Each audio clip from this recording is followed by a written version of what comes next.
щастлив съм, че се завърнах. Щастлив съм, че помогнах на отбора да спечели. Все пак, ако си спомняте предишния матч, аз спусках 1-2 положения на армията и завършихме хикс тогава. Днес съм радостен, че така помогнах на отбора, за да спечели. Важен матч. Как се чувстваш физически? Готов си вече на 100%? Добре съм. Сега, на 100% вече треньора решава кой е в най-добра форма и аз старая в тренировките да се върна колкото се може по-бързо. За да мога и аз, примерно и Тошко, да помогнем на отбора в оставащите 2-3 мача. Общото мнение на специалисти на колеги, че ти и Тошко Неделев, така като влезнахте, засилихте играта на Ботев. Какво да ви кажа, аз... Второто време, първите минути бяха за ЦСКА определено. Какво да ви кажа, това не е работа, да помогнем на отбора с каквото можем.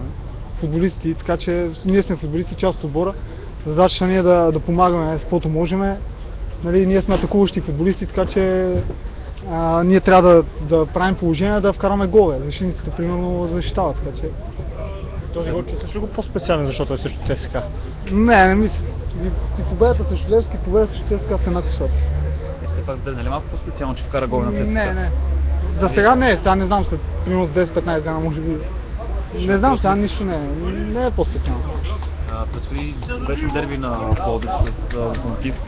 Какво очакваш от него и може ли малко да се главозамаят, тъй като Станимир Стоилов се опасява да си повярвате малко? Не мисля. Ние преди тази тежка серия знаехме, че ни предстоят тежки мачове, така че виждате, че и със Славия победихме, днес победихме. Надявам се да проявим характер и да спечелим и с неделя. Отиваме за победата.